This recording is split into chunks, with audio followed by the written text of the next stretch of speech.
Oke, assalamualaikum warahmatullahi wabarakatuh. Ya, berjumpa kembali dengan saya ya, Muhammad Nur Faiz, dalam rangkaian mata kuliah pengantar teknologi informasi. Oke, untuk pertemuan pada kesempatan hari ini saya akan menjelaskan tentang Microsoft Office yang notabene yang sering kita dengar, sering kita gunakan ya, bahkan untuk mengerjakan tugas, kemudian untuk mengolah angka, membuat PowerPoint, ya kan?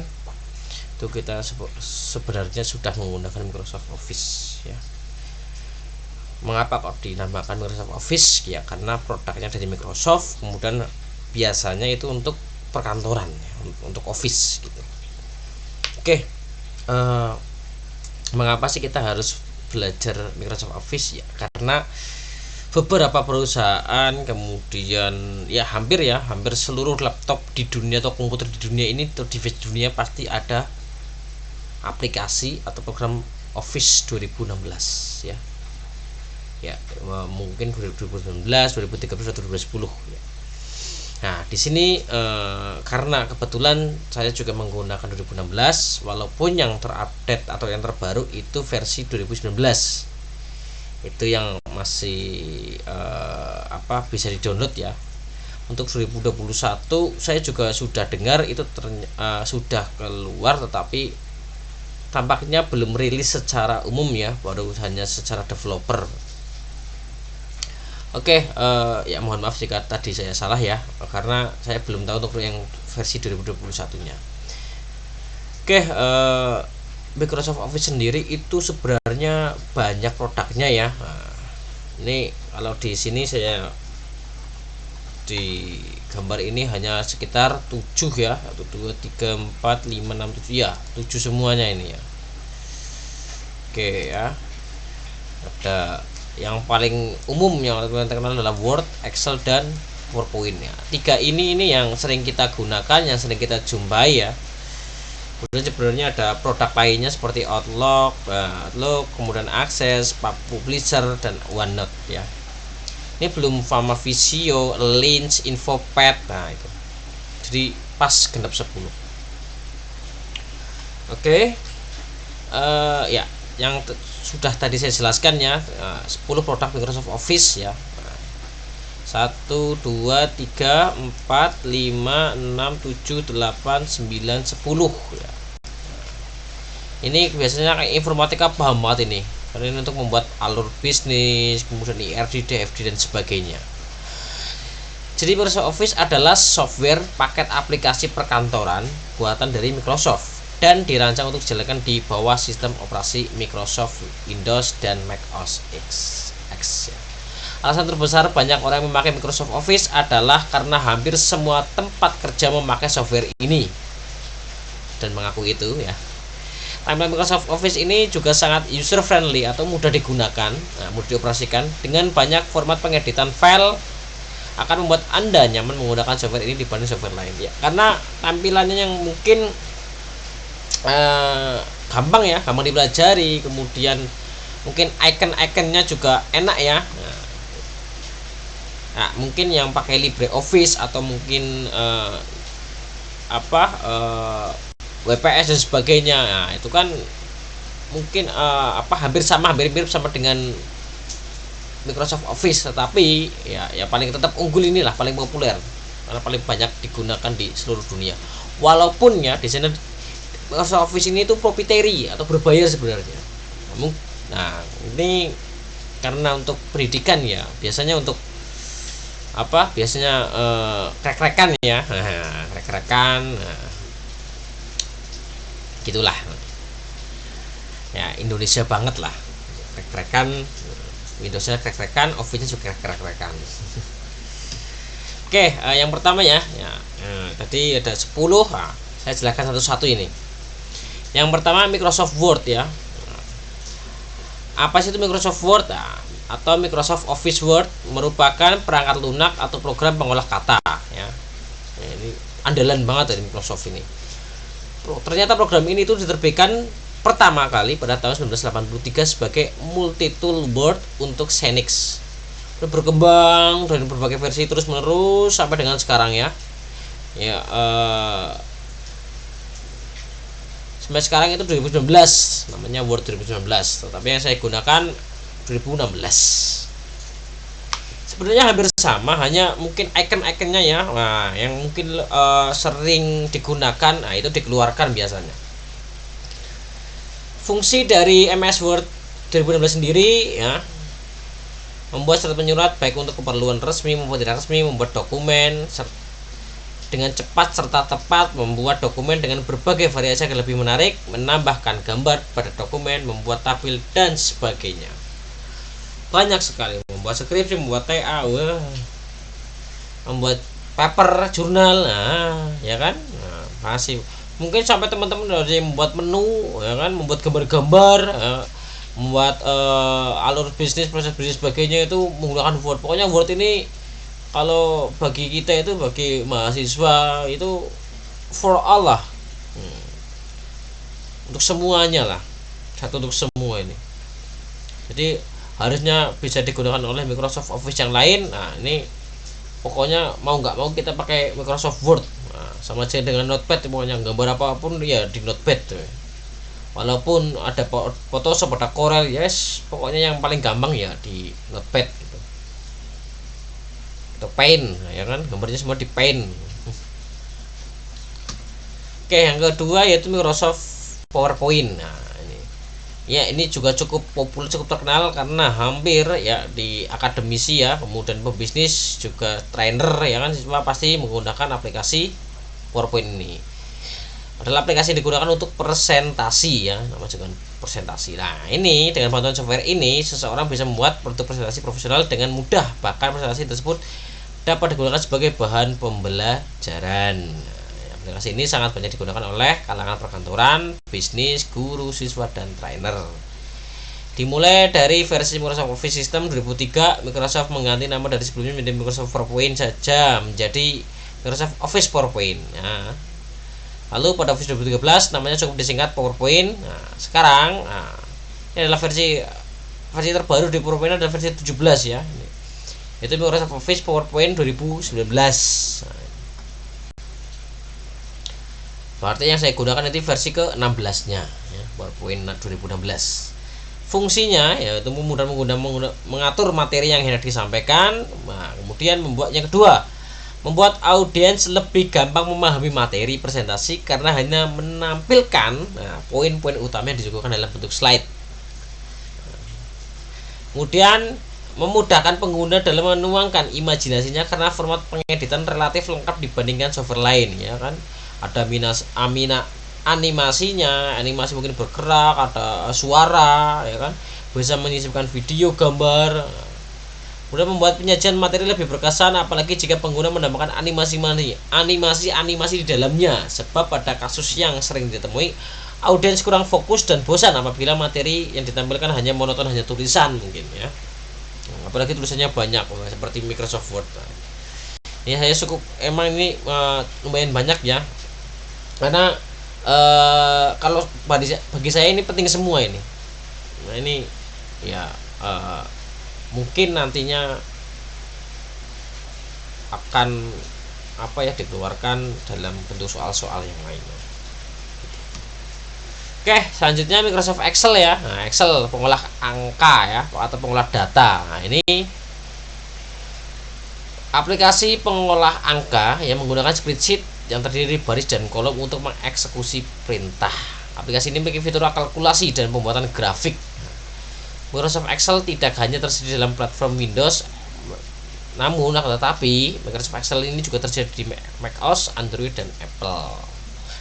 Aplikasi merupakan bagian dari Microsoft Office System dan versi terakhir adalah versi Excel 2019 ya. Fungsinya ya jelas, membuat, mengedit, mengurutkan, menganalisis, meringkas, dan membuat grafiknya, kemudian membuat catatan keuangan juga bisa ya kan, RAB ya kan, menghitung dan mulai investasi, pinjaman, penjualan inventaris, melakukan analisis dan riset harga dan sebagainya ya. Ini bagi saya sangat penting sekali ini. Nah, biasanya untuk merekap ya, merekapitulasi ya, entah apapun itu RAB, mengurutkan, mengedit, ini menganalisis ini, pokoknya ini wajib banget ini dosen. Jadi di dalamnya kan ada rumus-rumusnya ya, ada sum, ada average, max, min, VLOOKUP, HLOOKUP dan sebagainya. Nah, itu nanti kita langsung praktekkan saja ya di prakteknya ini, pengantar teknologi informasi. Nanti biar lebih teman-teman lebih langsung melihat langsung dan lebih paham. Oke, lanjut Microsoft Outlook ya. Nah, program lainnya dari Microsoft Office adalah Microsoft Outlook. Program ini digunakan untuk pengiriman dan membaca surat elektronik. Nah, Microsoft Outlook menyediakan kalender, kotak surat dan juga jadwal bersama. Fungsinya ya, setiap surat yang masuk bisa Anda read walau tidak online. Yang kedua, tentu berkirim email dengan cepat. Yang kemudian yang ketiga, backup ya di laptop Anda. Kemudian yang keempat, mempermudah scheduling jadwal. Dan yang terakhir, setting alamat kontak menjadi lebih gampang. Nah, biasanya ini logonya seperti ini ya. Ini ada gambar suratnya, emailnya, Outlook ini. Lanjut Microsoft Access ya. Nah, ini sama halnya dengan database ya, untuk mengolah data. Nah, ini digunakan untuk perusahaan kecil dan juga rumahan. Melalui aplikasi ini Anda bisa mengolah data. Dengan Microsoft Database Engine ya, program ini juga bisa menampilkan grafis yang sempurna sehingga dipahami. Ini untuk membuat suatu sistem termasuk manipulasi data, membuat software jumlah peserta didik, dan memudahkan untuk pembuatan database, membuat aplikasi absensi. Jadi ini untuk menyimpan basis datanya, database-nya ya. Ini Microsoft Access. Ini logonya ya, biasanya warnanya merah juga. Jadi Microsoft Access ini dulu sering dipakai tapi sekarang ditinggalkan karena mungkin tampilannya kurang menarik dan beberapa fungsi mungkin ya tidak berjalan di situ.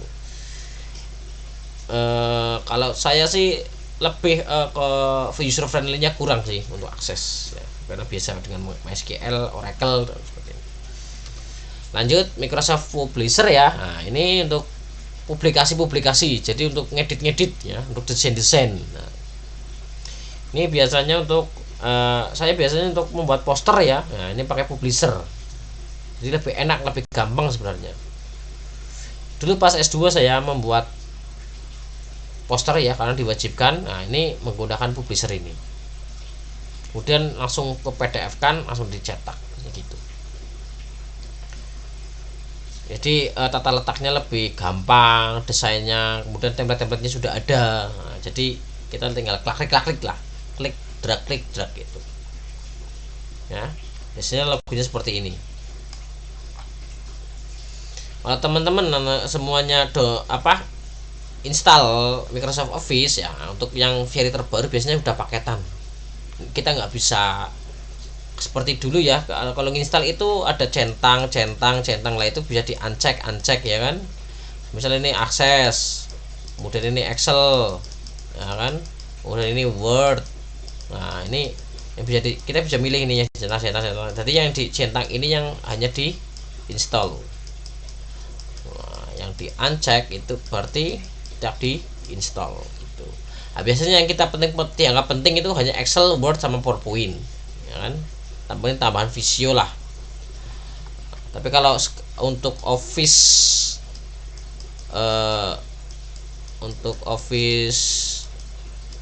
2016 19 itu udah paket ya, udah paket ini.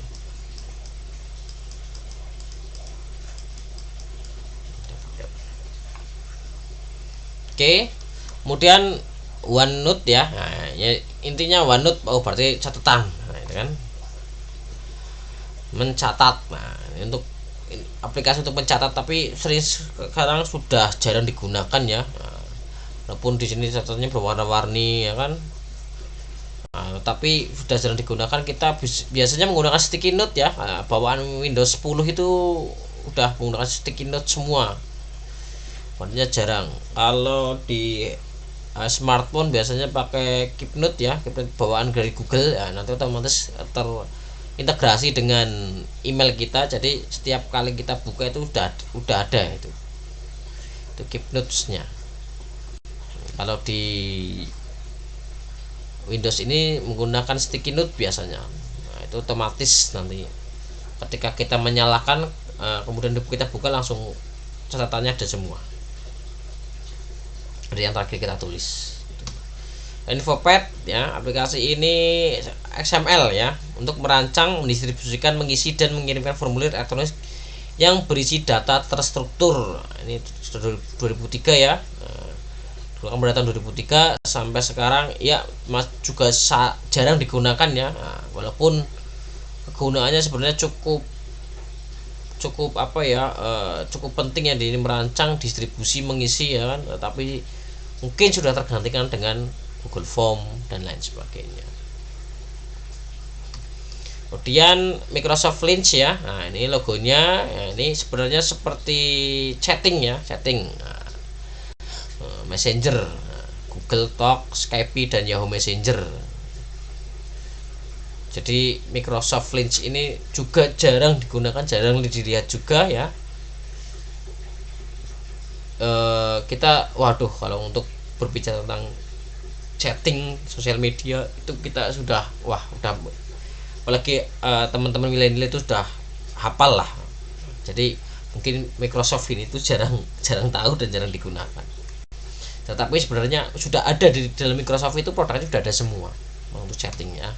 Nah ini terakhir Visio. Nah ini biasanya anak informatika pasti ada ini biasanya. Tanya aja sama anak-anak informatika. Ini produk dari Microsoft ya, untuk membuat diagram alir, proses bisnis, IRD, DFD, UML, sequence dan sebagainya. Tampilannya gampang ya, jadi kita cuma ngedrag. Nah, ini gampang sekali sebenarnya. Dulu sempat andalan ya tahun 2010 sampai 2014 lah. Nah, ini kalau saya pas S1 ini saya gunakan terus. Karena untuk gampang, nah intinya lebih gampang dia untuk membuat apapun, membuat diagram gitu tuh gampang banget. Tetapi ya karena bagi saya itu dia itu monoton, karena warnanya hanya putih, paling hitam atau abu-abu dan sebagainya lah, itu kurang menarik ya. Akhirnya saya pindah ke namanya EdrawMax ya, itu tampilannya menarik banget EdrawMax. Cuman untuk Windows 10 kayaknya kurang masih, saya belum menemukan yang stabil. Kalau versi Windows 7 itu ada yang stabil, EdrawMax versi 9 itu gambarnya untuk kayak investigator itu udah ada loopnya ya, orang bertopi, penyidik kan seperti itu biasanya kan. Nah ini kalau di sini tuh gambarnya sama semua orang ya, kayak gitu toh, orang ya hanya kayak gini orang. Nah ini kayak gini, ini simbol orang, ini aktor ya.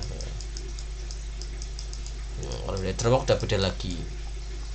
Kalau yang online biasanya pakai draw.io ya. Nah, saya itu pakai draw.io gitu. Kalau mau gambar itu, gambar UML, DFD, proses bisnis dan sebagainya, diagram pokoknya di draw.io ini. Hampir sama dengan Visio, cuman dia online, jadi kita nggak perlu install, hanya buka browsernya aja, terus URL-nya di situ draw.io udah. Oke, nah untuk Microsoft Word dan PowerPoint, nah Microsoft Word dan PowerPoint. Oke, saya buka ya. Ini cara bukanya. Pertama Microsoft Word, mungkin teman-teman sudah paham semua lah. Kita buka Word 2016. Nah, nanti ini hanya hanya intro aja ya, hanya pengenalan aja. Nanti teman-teman bisa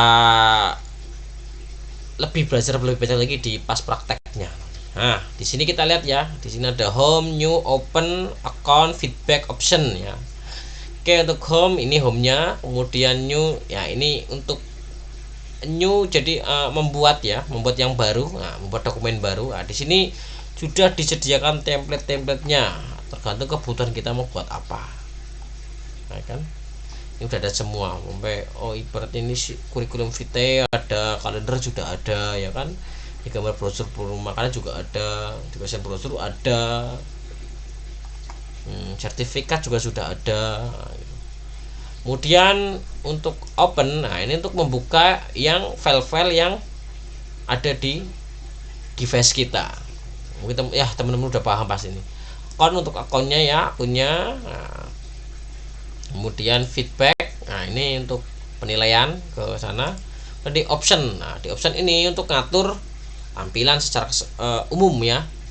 Jadi dari username-nya apa, kemudian di privacy tidak. Nah, ini when working with other, I want to automatically can share my change. Nah, ask me, harus ditanyakan sama saya. Biasanya saya ngeset cuma itu.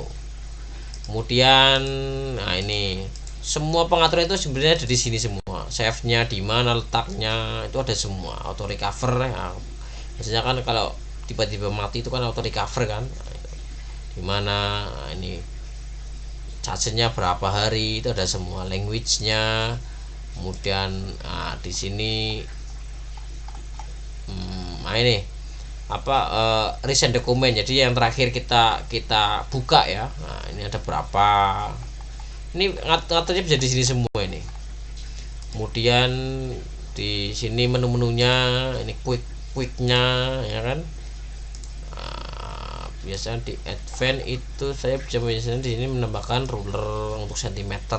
Nah ini ukuran. Kemudian ini show text boundaries biasanya di sini ya, jadi gitu. Oke, sekarang kita buka file yang sudah ada dulu, atau dokumen aja, dokumen kosong dulu ya. Oke, dokumen kosong. Oke, di sini di atas ini sebenarnya ini ada istilahnya heading ini, heading untuk ngatur ya. Ya mungkin ada teman-teman sudah bisa ya. Nah, biasanya untuk nulis, nah bab 1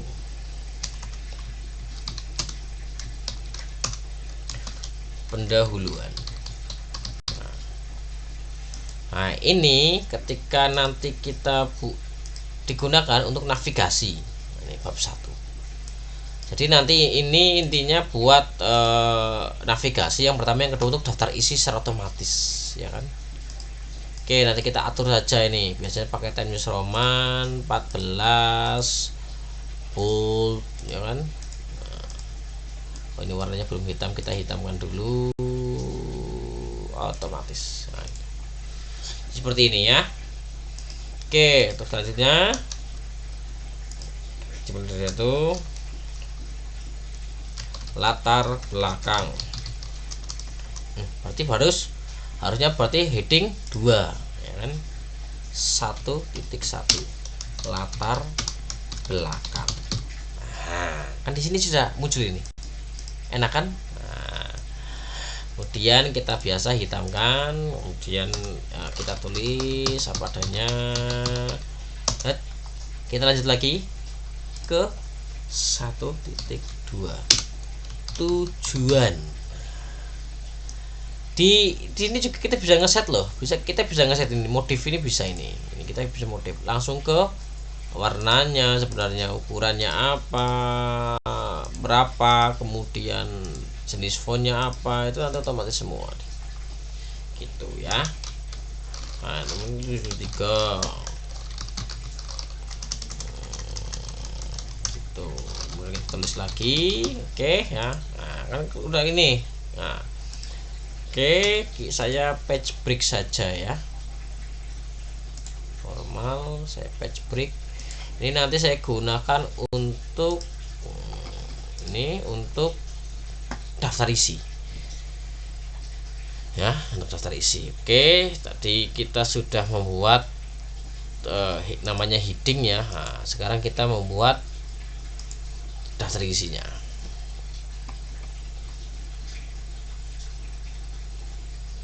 Oke, nah ini table of contents. Nah ini nanti modelnya seperti apa. Nah, ini bisa semua. Nah, kan? Nah, ini secara otomatis ini. Oke, ketika kita page break ya, kita page break dulu. Nah ini nggak tahu halaman berapa ya, kemudian kita coba di sini ke ini kita update ya. Nah, halamannya langsung berubah, otomatis ini gitu. Terus kita tekan dengan kontrol, langsung menuju ke judulnya gitu. Nah, itu enaknya kita menggunakan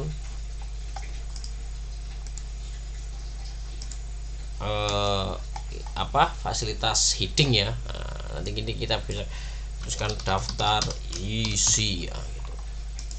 Dan sebagainya. Nah, itu untuk daftar isi ya. Nah, nanti untuk belum footnote ya kan, headnote. Nah, footnote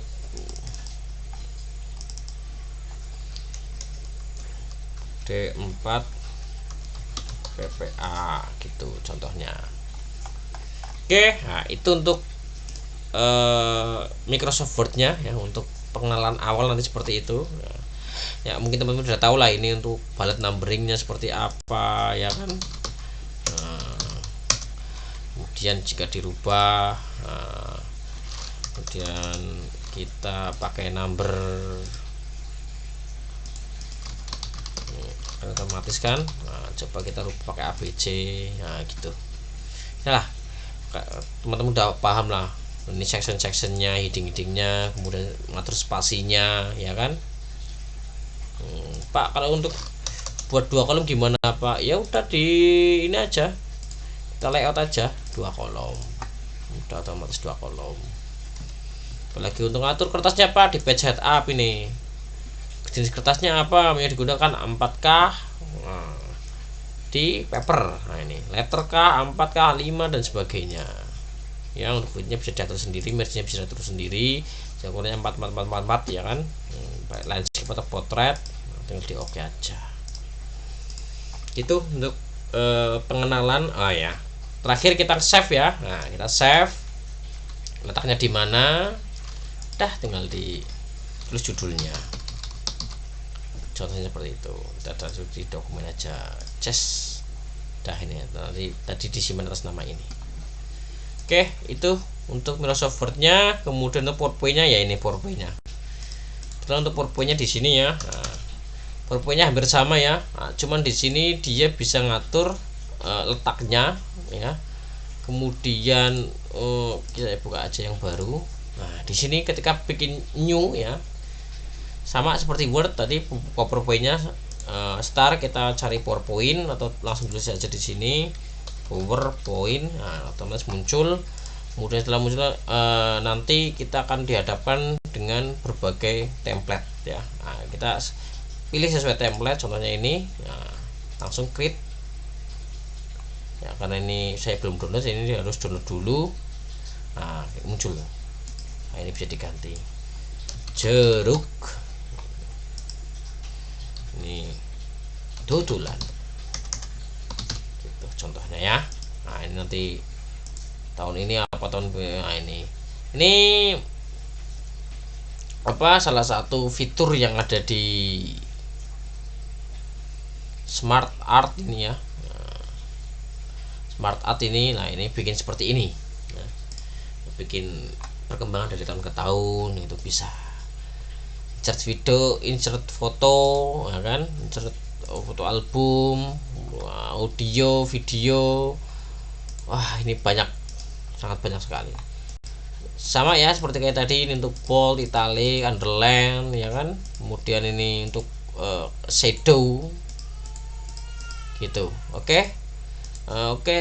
Untuk pengenalan Microsoft Word dan PowerPoint seperti itu dulu. Terima kasih atas atensinya, atas sudah memahami dan menghargai video saya. Semoga bermanfaat kedepannya, dan jangan lupa untuk terus belajar ya. Berarti ya. Assalamualaikum warahmatullahi wabarakatuh.